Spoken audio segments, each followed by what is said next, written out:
같이 보겠습니다. 10편 42편의 말씀입니다.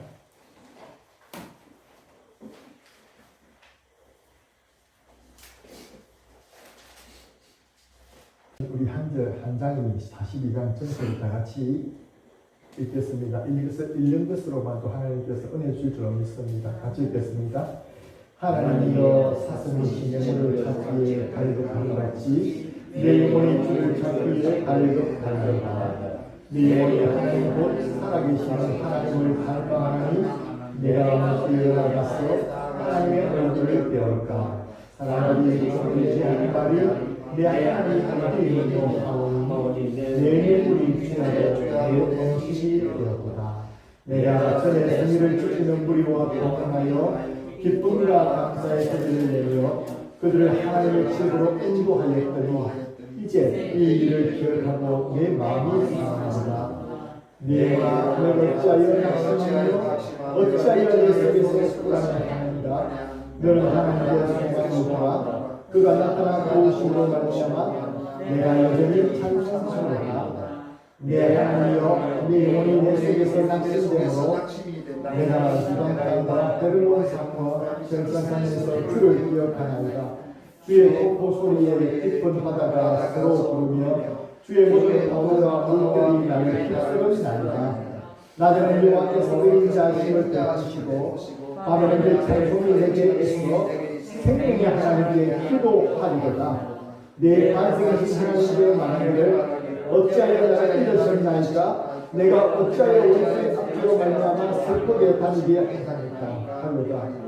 내 뼈를 찌르는 칼같이 내 턱이 나를 희망하여 널 내게 말하기를 내 하나님 어디 있느냐 하도다. 내 영혼아 내가 어찌하여 낙심하며 어찌하여 내 속에서 불안해하는가. 너는 하나님께 사랑하며 나는 그의 나타나 도우심으로 말미암아 내 하나님을 여전히 찬송하리로다. 아멘. 인생을 행복하지 않기를 원하는 사람은 아무도 없을 것입니다. 그러나 행복하지 못한 것이 우리가 찬송 불렀듯이 이 세상에 근심된 일이 많고 이 세상에 죽을 일도 많고 참으로 제약된 일들이 너무나 많습니다. 그래서 점점 갈수록 디모데후서 말씀처럼 말세에 고통하는 때가 꼭 이때인 것 같아요. 사람들이 돈을 사랑하며 쾌락을 사랑하며 엉뚱한 것을 사랑한다는 것이죠. 하나님께서 지으신 창조물인 인생이 자꾸만 변질되고 하나님을 떠나서 살아가기에 인생은 참된 행복을 찾지 못하는 것입니다. 그래서 현대인들은 우리가 못살고 어려울 때는 마음의 병이라는 것을 잘 몰랐습니다. 심리적인 병, 질병, 우울증 이런 것들을 잘 몰랐어요. 정신병 한 가지밖에 없었습니다. 그래가지고 예전에 못 살 때는 그런 것들 없고 그렇게 마음이 우울하고 힘들면 마음에 병이 있다 그런 소리 하면 야 네가 일이 없어서 그렇다. 때로는 먹고 살만한가 보지 배가 부르니까 그렇다. 진짜 사람들이 이제 잘 살아서 그런지 잘 살고 못 살고 현대인들의 많은 문제들이 사망률이 암보다도 더 높은 게 우울증이고 사람들의 자살입니다. 사람들이 마음의 병이 참 현대인들은 깊은 것 같습니다. 현대인들은 우리 모두에게도 그런 마음이 우울한 면이 있습니다. 하나님의 사람이라고 예수 잘 믿는 사람이라고 마음의 병이 없는 것은 아닙니다. 하나님의 사람도 충분히 마음의 병이 있고 또 우울할 수가 있습니다. 낙심할 수도 있고 낭만할 수도 있습니다. 오늘 성경은 그것을 보여주고 있습니다. 지난주의 말씀을 기억하실 것입니다. 지난주에 아비멜렉 앞에서 미친 척 하다가 생명 위기 가운데서 이제 쫓겨나서 지연시라고 말씀했죠. 근데 오늘 시편도 또 제목이 있습니다. 시편 제목은 고라자손의 마스길이라는 그 제목인데 이 고라자손은 우리가 성경에서 지난번에 제가 이 말씀을 가지고 코로나 때 작년에 설교했던 것 같아요. 그런데 고라자손이 지연시라고 해서 이것을 꼭 고라자손 자기가 장사한 것이 아니고 고라자손일 수도 있고 아니면 이제 시편 시인이 다윗이 지은 시일 수도 있습니다. 그런데 우리가 알 수 있는 것은 이 시편에 나타난 시어들을 통해서 그 사람의 당시에 처한 상황을 우리가 볼 수 있는 것이죠. 우리가 이육사 시인의 빼앗긴 들에도 복은 오는가 하면 그것은 우리가 일제시대 때 그렇게 조국의 해방을 그리워하면서 빼앗긴 그 조국에도 꿈 같은 날이 해방이 오기를 바라는 그런 시단하면서 시인의 그런 정황을 보면은 우리가 시어를 보면은 정황을 보지 않습니까? 그것처럼 오늘 이 시어 속에서 이 사항이 지금 시인이 처한 사항들을 우리가 발견해 볼 수가 있습니다. 그래서 오늘 시편 이 말씀 중에서 하나님께서 어떻게 그 시인을 만지시고 또 어떻게 그 다윗이라는 사람 시편 기자를 통해서 하나님께서 손길을 체험하게 되고 그 어려운 가운데서 해결받게 되었는가를 알게 할 수 있는 그런 본문이 나와 있습니다. 오늘 먼저 시인의 상황을 우리가 먼저 보기 원합니다. 그 시인은 지금 어디 있습니까? 먼저로 보니까 하나님이 전에 나가지 못한다라고 말하고 있습니다. 하나님이 전에 나가지 못한다.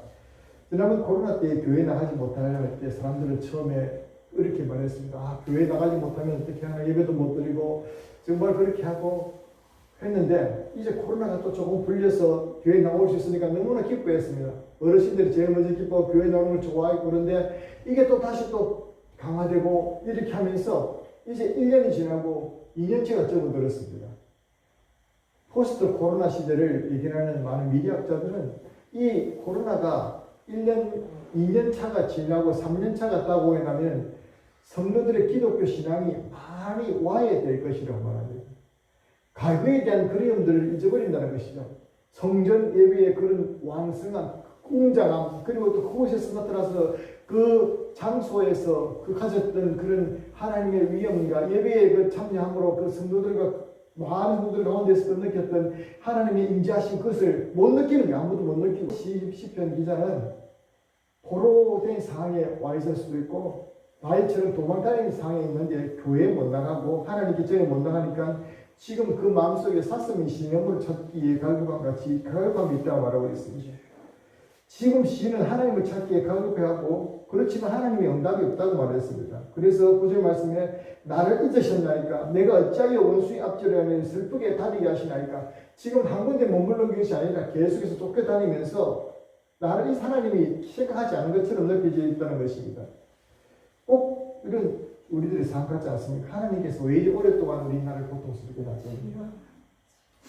그리고 또 어떻게 말하면 세 번째 지는 이제 종일 내 하나님이 사람들이 말합니다. 하나님이 어디 있느냐? 네 하나님이 네가 믿는 하나님이 어디 있느냐라고 말하고 있습니다. 그 마치 뼈를 찌르는 칼 같은 대적들의 말이 하나님이 어디 있느냐? 사람들이 말하고 대적들도 계속 말합니다. 여러분 사람들이 누구고 대적들은 뭐겠습니까? 사람들은 이제 지금 주변 사람들이 말했겠죠. 우리 주변에 코로나가 발생하고 나서 교회가 마치 코로나의 죽음인 것처럼 언론도 물어가고 정치권도 물어가고 어떻게 그렇게 해서 이제 코로나가 죽음이 되어버렸습니다. 그래서 지금은 아이들조차도 코로나 크면 목사가 크면 경계부터 합니다. 웃은 일들이죠. 코로나가 돼서 교회에서 발생된 것도 아닌데 코로나가 마치 교회에서 발생된 것처럼 그렇게 인식이 되어버리도록 언론과 정부가 만들어버린 것이죠. 그래서 어떤 사람 말하면 아직도 교회 다니라고 그렇게 말한다라고 말합니다. 요즘도 교회 나가나? 웃은 이야기지만 그런 이야기를 듣는다고 합니다. 오늘 그런 말씀 들으면서 어떻습니까? 오늘 시편 기자 발언에서 이해가 되죠? 내 하나님 어디 있느냐? 그 대적들도 이야기합니다. 하나님이 어디 있느냐? 니하고 계신 하나님이 어디 있느냐? 이 대적들의 것은 마귀를 말하는 것이죠. 영적인 존재들이 말하죠. 또 어떻게 말합니까? 시인은 예전에 성도들과 함께 예배할 때에 받았던 그런 은혜를 기억하면서 마음이 상한다 했습니다. 내가 옛날에 그 은혜를 기억하니까 지금 내 처지를 생각하면서 비교해보니까 너무 내 꼬라지가 지금 안 좋다는 것입니다. 그래서 지금 비교식 때문에, 과거에 대한 비교식 때문에 사람들이 말도 물론 그렇지만 내 마음속에서 그 과거를 생각하면서 마음이 아프다는 것입니다. 그리고 미래를 생각해도 내 영혼에 낙심이 온다는 것입니다. 오직 그런데 이런 영혼의 낙심은요, 예수 믿는 사람들, 하나님의 사람들만 느끼는 것입니다. 여러분, 예수 안 믿는 사람들은 영적인 낙심을 전혀 못 느낍니다. 어디에 사슴이 시냇물을 찾기에 갈급한 같이 하나님에 대한 말씀에 대한 갈급함이 있습니까? 영혼에 대한 깨어있기 때문에, 살아있는 영혼이기 때문에 하나님의 말씀에 대한 갈급함이 있고 또 그것을 또 우리 느끼는 것입니다. 그래서 어쩌면 저는 이 말씀을 결론적으로 보면서 참 이 시인은 그래도 참 복이 많은 사람이다. 아멘. 왜냐? 하나님을 찾는 그런 갈망이 있고 갈증이 있고 또 자신의 영혼 속에 그런 갈급함들을 느낀다는 것입니다. 그래서 많은 성도들이 교회 안 나가도 갔다 오고 예배 안 들어도 갔다 오고 성경 안 봐도 갔다 오고 그걸 사는 사람들이 많은데 오늘 이 시인은 정말 그렇게 다니면서도 다른 사람들이 손가락질해도 하나님을 찾고 있잖아요. 그게 오늘 이 시인의 참 너무 희망적인 부분이더라고요. 여러분, 하나님께서 왜 그런데 시인에게 그런 고통스럽고 어려운 환경을 주셨습니까? 때로는 성도들이 이런 말을 합니다. 우울증이 걸리고 또 힘든 경험할 때, 물론 기질적인 부분에서 우울증이 잘 걸린 사람도 있습니다만, 환경적으로 우리가 그런 내 마음에 낙심케 되는 환경이 주어질 수도 있습니다. 또 신체적인 피로나 이제 질병이 우리를 힘들게 만들 수도 있는 것이죠.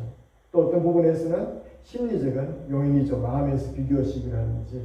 그런데 가장 중요한 게 영적인 요인입니다. 사단은 우리가 항상 넘어지기를 좋아하기 때문에 우리 마음속에 우울을 조장하고 또 충동성을 조장하는 것입니다. 여러분, 안 그렇습니까? 이게 사단의 일이라. 그리고 하나님께서 멀어지도록. 그런데 이렇게 느끼는 것이 우리만 느끼는 게 아니라 성경의 많은 인물들도 이런 낙심을 하고 우울증에 빠진 것처럼 완전히 사람 죽기를 바라는 경우들이 많았다는 것입니다. 대표적으로 누가 그랬습니까? 이스라엘 백성들을 인도했던 모세. 하나님 이제 되었습니다. 제발 날 죽여주십시오. 하나님 제발 날 죽여주십시오. 이제 내가 뭐 쓸모도 처음부터 그런 하나님의 일을 하지 않으려고 했고 나중에 하나님 쓰신 불구하고 이스라엘 백성들이 계속 반역하고 모세의 말을 거역하고 모세를 대항했을 때 하나님 제발 이제 나 죽으려고 내가 이래가지고 못 삽니다. 그렇게 말했던 사람입니다. 그가 그랬습니까? 오늘 시편의 기자로 나오는 다윗도 많은 슬럼프기가 낭망을 거쳤습니다. 때로는 우리 엘리야라는 그 위대한 선지자도 낭망의 시절 우울한 감정을 느끼게 되었습니다. 우리가 어떻게 엘리야가요, 열왕기상 18장에 보니까 갈멜산 전투에서 바알과 아세라의 선지자 850명과 싸워서 이겼습니다. 하늘에서 불이 내렸습니다. 그리고 하늘에서 불이 내릴 뿐 아니라 3년 6개월 동안 비가 안 오는데 하나님께 기도해서 비도 오게 만들었습니다. 그 정도 됐으면 게임시도 아닙니까? 백성들이 와 하고 너희들은 이제 하나님을 섬길지 바알을 섬길지 택하라, 하나님 섬길지 택하라 말해가지고 백성들이 모두 다 나와서 바알의 선자를 다 칼 돌로 쳐 죽였습니다. 이래서 이긴 게 아닙니까? 그런데 아합의 아내 이세벨이 한마디 했습니다. 내가 이 엘리야를 안 죽이고 놔두면 내 신이 나한테 벌을 내릴 것이다 하면서 한마디 딱 하니까 그 말 딱 듣고 어떻게 했습니까? 우리 한 말씀 찾아보겠습니다. 열왕기상 19장. 열왕기상 19장 구약 1절에서 4절까지 말씀 보겠습니다.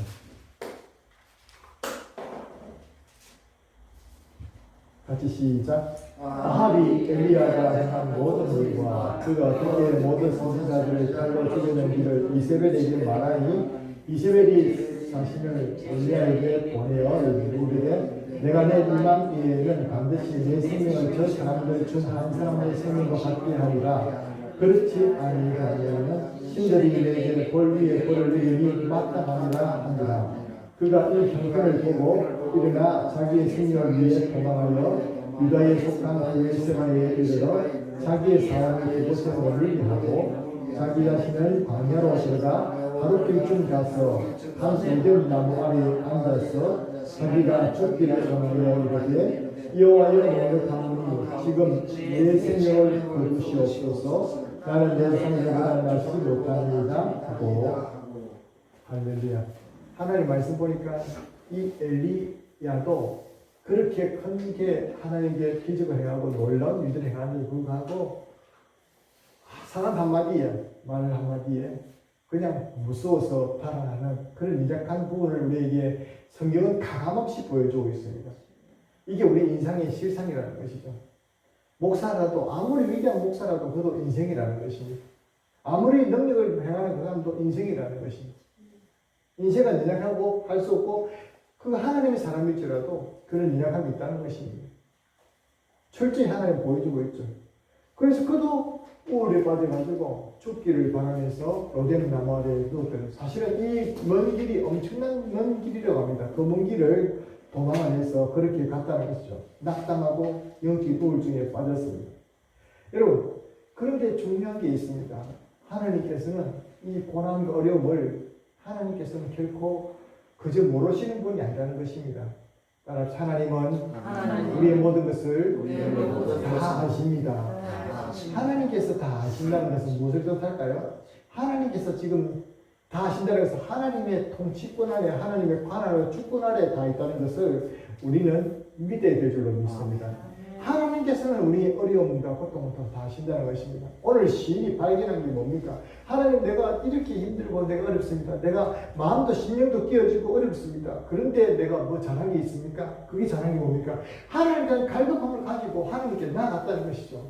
오늘 우리 속에 이것을 도전하는 이 시인의 말들 여러분 귀를 기울이시기 바랍니다. 과연 내 속에도 하나님을 향한 목마른 사슴처럼 갈급함이 있는가라고 우리에게 말을 주고 있습니다. 그렇게 네가 힘들고 어렵는데 낙담하고 그러는데 하나님에 대한 어려움이 있는 그 갈급함을 가지고 하나님께 있느냐 말입니다. 그래도 시인이 잘한 게 있습니다. 어디 있습니까? 그는 다른 사람들의 말을 들었습니다. 하나님 어디 있냐고 대적들이 또 말합니다. 네 하나님 참 살아계시냐고 말합니다. 그리고 온갖 그를 모욕적으로 이야기합니다. 근데 그 말들을 가지고 자기가 쪽에서 대내는 것이 아니라 어떻게 말합니까? 내 영혼아, 내가 어찌하여 불안해하며 내 속에서 낭망하는가? 내가 어찌하여 낭망하며 내 속에서 불안해하는고 하면서 자기 영혼을 향해서 이렇게 명령하고 있다는 것입니다. 이 말은 무슨 말이겠습니까? 네 영혼아, 내 영혼아 낭망하지 마라. 내 영혼아, 하나님의 도우심에 의해서 내가 서게 될 것이니까 낭망하지 마라. 하나님의 도우심을 믿고 끝까지 이렇게 나갔다는 것입니다. 하나님께서 우리 지금도 모든 것을 아시는 하나님께서 우리에게 구할 때에 반드시 도우신다는 것입니다. 그래서 그 어떻게 말합니까? 내가 미살산과 무슨 산으로 가서 하나님께 거기서 내가 기도할 것이다. 내가 기도의 저소를 따라가서 하나님께 부르짖고 기도해야 되겠다. 이 말은 무슨 말입니까? 내 영혼에 눌림이 있었고 내 영혼에 우울증이 오고 낙심이 올 때에 나는 하나님을 찾아야 되겠다. 그리고 내가 하나님을 더 찾는 것이 더 사람들이 힘들어지고 할 때 내 영혼을 위해서 내가 아이고 난 안 되겠다. 하나님 없는 것 같다. 동조하는 것이 아니라 오히려 내 영혼아 내가 어찌하여 당망하느냐 하면서 하나님께 내가 기도하러 나가야 되겠다 하면서 장소를 찾아서 기도하러 다니는 것입니다. 할렐루야. 그게 우리 속에 있기를 주의 이름으로 축원합니다. 우리는 항상 기도하러 놓을 수 있지 않습니까? 하나님께 나와서 기도한다는 것입니다. 그리고 하나님께서 반드시 우리 기도에 응답을 주실 줄로 믿습니다. 왜요? 하나님 살아계신 하나님이기 때문에 우리 모두 서로 다 알고 계신 하나님이기 때문에. 그럼 하나님 목사님 말라고 이런 그런 괴로움을 주십니까? 왜 어려움을 주십니까?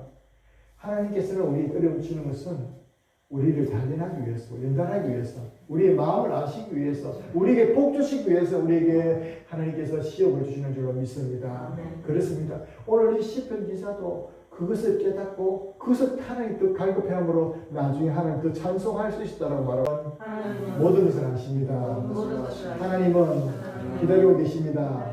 하나님은 고치실 수 있습니다. 그렇습니다. 하나님은 다 하실 수 있습니다. 그러므로 우리의 낭망이 될 때 오늘 시리하셨던 이 마음처럼 하나님께 기도하리다. 하나님께 찬송하리다. 하나님 내가 갈급합니다라고 하는 마음으로 주님께 나아갈 수 있기 바랍니다. 우리의 문제는 무엇입니까? 너무 잘 살고 너무나 또 됐다 생각이 들면 갈급함이 사라지는 게 문제입니다. 주여 우리에게 이런 갈급함을 회복시키시고 우리도 주님 갈급한 마음으로 찾아 나설 수 있는 우리 인생들이 될 수 있도록 주여 도와주시옵소서. 기도할 수 있는 저와 여러분 되기 바랍니다. 우리 하나님 감사합니다. 하나님께서 우리에게 고난 주신 것은 우리에게 아픔 주신 것은 다 뜻이 있고 이유가 있습니다. 이 나라가 이리 어지럽고 힘든 것도 주님 다 뜻이 있고 계획이 있는 줄로 믿습니다. 하나님 저희들이 더욱더 기도하라고 주님 사슴이신 예물을 찾기 갈급한 같이 우리에게 좀 더 갈급한 마음으로 하나님을 찾아오라고 하나님께서 준비된 일일의 축복 주시려고 우리에게 이런 일들이 있게 하신 줄로 믿습니다.